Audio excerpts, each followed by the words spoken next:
students, welcome back to the channel. In our last video, we discussed the minor and cofactor. If you have not seen that video, then go to the first and watch that video. Link in the description box. Today we start properties of determinant. So let's begin. So students, आज हम पढ़ेंगे properties of determinant. इसमें basically 7 से 8 properties हैं। आज हम उनके बारे में डिस्कस करेंगे। The first properties, the value of determinant remain unchanged if its rows and columns are interchange. What is the meaning of this? इसका मीनिंग ये है, यदि हम रोज़ को कॉलम में चेंज कर दें या कॉलम्स को रो में चेंज कर दें तो जो हमारा डिटर्मिनेंट आएगा वो क्या होगा? सेम ही होगा। सेम ही होगा। अब रोज़ को कॉलम में करना या कॉलम्स को रो में चेंज करना, इन दोनों की बात तो एक ही है। ये दोनों है क्या? ये दोनों सेम ही है। जैसे एग्जांपल ले लेते हैं, a matrix A1, B1, C1 and D1 is equal to A। इसमें हम क्या करेंगे? रोज़ को कॉलम में चेंज कर देंगे। एंड ये जो साइन है ना, ये इंटरचेंज का साइन है। रोज़ फिर एरो देन C।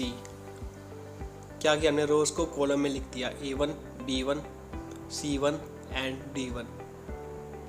देन हम क्या करेंगे? दोनों का डिटर्मिनेंट निकाल देंगे। देखते हैं इसका डिटर्मिनेंट क्या आएगा। मैट्रिक्स ए का determinant A1 D1 minus of B1 and C1। अब हम निकालते हैं B मैट्रिक्स का डिटर्मिनेंट। इसका देख लेते क्या आएगा। इसका भी आएगा A1 D1 minus B1 C1। ये तो इक्वल था किसके? ए मैट्रिक्स के, ए डिटर्मिनेंट के। बस यही, ये जो इतनी बड़ी लाइन लिखी है ना, इसका मतलब यही है कि अगर हम कॉलम्स को रो में चेंज कर दें या रोज़ को कॉलम में चेंज कर दें तो हमारा डिटर्मिनेंट क्या? सेम ही रहेगा, उसमें कोई भी चेंज नहीं आएगा। अब ये रोज़ को और कॉलम्स को जब मैंने देखा तो इससे तो एक बात याद आ गई कि ये तो हमने क्या किया? ट्रांसपोज किया इनका। अब मैट्रिक्स में हमने पढ़ा था ट्रांसपोज क्या होता है? रोज़ को कॉलम में लिख देना या कॉलम्स को रोज़ में लिख देना। बेसिकली अब इसका कंक्लूजन क्या निकलेगा? ए का डिटर्मिनेंट और ए ट्रांसपोज का डिटर्मिनेंट क्या होगा? सेम ही होगा। अगर एक मैट्रिक्स हो, ए मैट्रिक्स, और उसका डिटर्मिनेंट निकाल ले एंड दूसरी मैट्रिक्स अगर उसका ट्रांसपोज कर दें और फिर हम डिटर्मिनेंट निकाल ले तो आंसर क्या होगा? सेम ही होगा। देन अब पढ़ते हैं next property number 2। If any two rows or columns of determinant are interchange, then sign of determinant changes। अब इसका क्या मतलब है? इसका मतलब ये है कि अगर हम किन्हीं दो रोज़ को या किन्हीं दो कॉलम्स को इंटरचेंज कर दें, आपस में एक्सचेंज कर दें, तो हमारा जो डिटर्मिनेंट है उसका साइन चेंज हो जाएगा। यानी अगर पॉजिटिव है तो नेगेटिव, नेगेटिव है तो पॉजिटिव। ठीक है, राइट। अगर हम R1 को चेंज कर दे R3 से या R3 को चेंज कर दे R1 से तो हमारा जो साइन है डिटर्मिनेंट का वो क्या? चेंज हो जाएगा। अब जैसे फिर से एग्जांपल ले लेते हैं, ए मैट्रिक्स 1 2 3 4। अब हमने इसमें क्या किया? रो 1 एंड रो 2 को इंटरचेंज कर दे। इंटरचेंज मतलब जहाँ पे रो 2 है वहाँ पे लिख दी रो 1 एंड जहाँ पे रो 1 है वहाँ पे लिख दी रो 2। ये देखो हमने इंटरचेंज कर दिया दोनों को। देन हम क्या करते हैं? इसका डिटर्मिनेंट निकाल लेते हैं। इसका आया 4 - 6 यानी -2। अब इसका निकालते हैं, इसका आएगा 6 - 4 यानी 2। देखो दोनों में फ़र्क क्या है? दोनों में सिर्फ साइन का ही फ़र्क है। यहाँ पे नेगेटिव है एंड यहाँ पे क्या है? पॉजिटिव है। इसका कंक्लूजन क्या निकलेगा?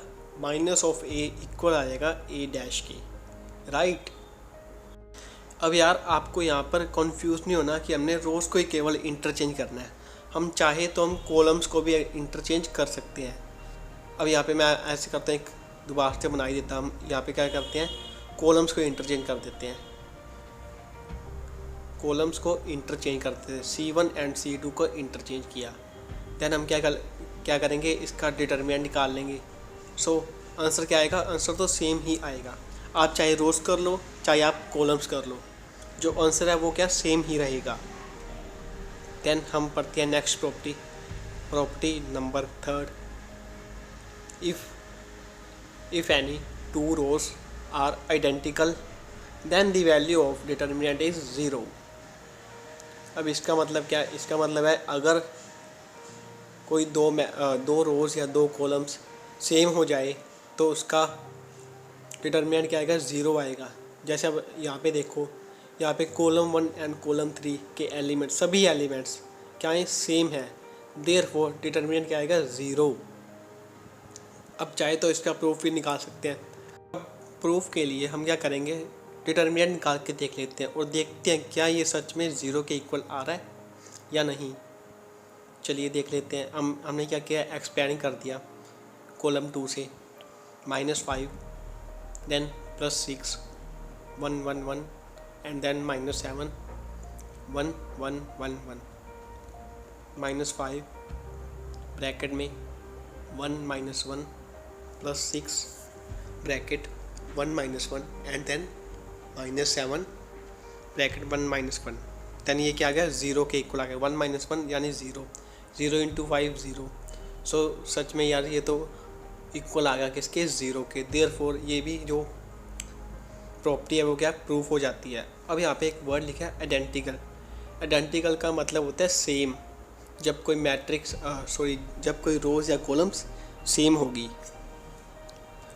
Our next property is if each element of row और column of determinant is multiplied by a constant k, then its value get multiplied by k। अब इसका क्या मतलब है ये भी देख लेते हैं। अगर एक रो या कॉलम का प्रत्येक एलिमेंट किसी नंबर से मल्टीप्लाई कर दिया जाए तो जो डिटरमिनेंट आएगा उससे भी क्या वो नंबर मल्टीप्लाई होगा। अब एग्जांपल ले लेते हैं, फिर से ABCD एग्जांपल ले ली।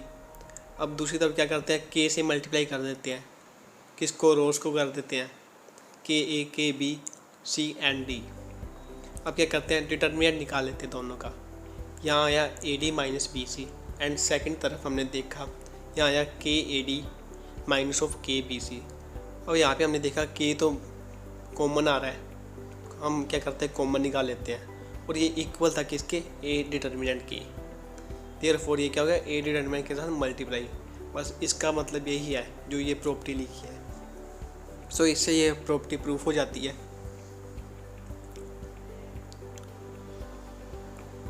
सो A' इक्वल आ गया K of determinant of A। Then our fifth property is if some or all elements of rows or columns of determinant are expressed as sum of two or more terms, then determinant can be expressed as sum of two or more determinant।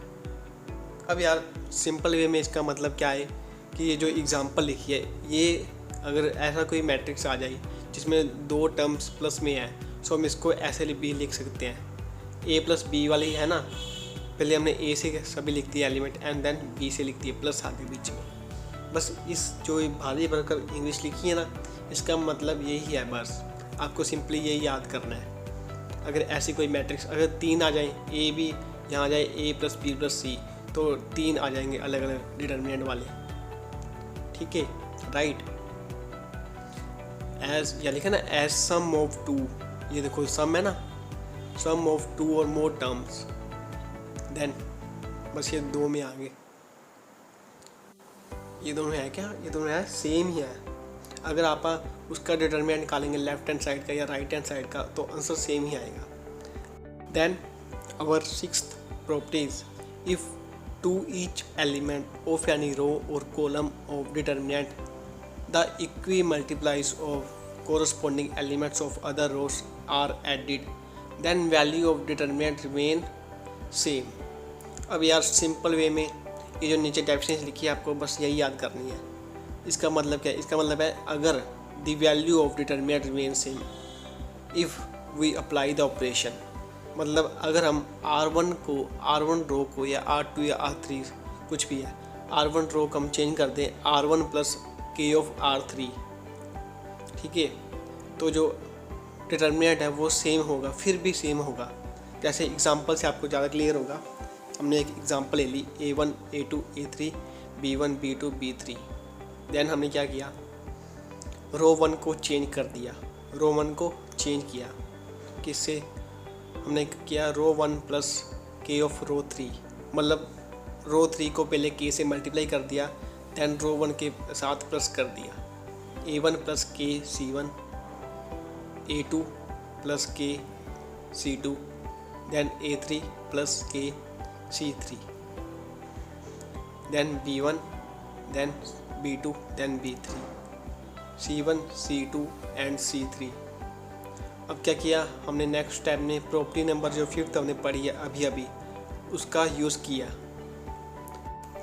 By using this property हमने क्या किया, जो सम में addition में पढ़े हैं elements उनको अलग अलग मैट्रिक्स में लिख लिया।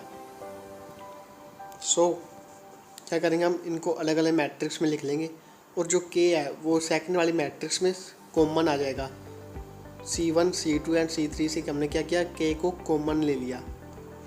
देन जो हमारी फर्स्ट वाली मैट्रिक्स है वो तो किसके इक्वल है, वो तो इक्वल है A के। एंड जो सेकंड मैट्रिक्स है उसमें देखिए रो 1 एंड रो 3 क्या है, सेम है दोनों, ठीक है।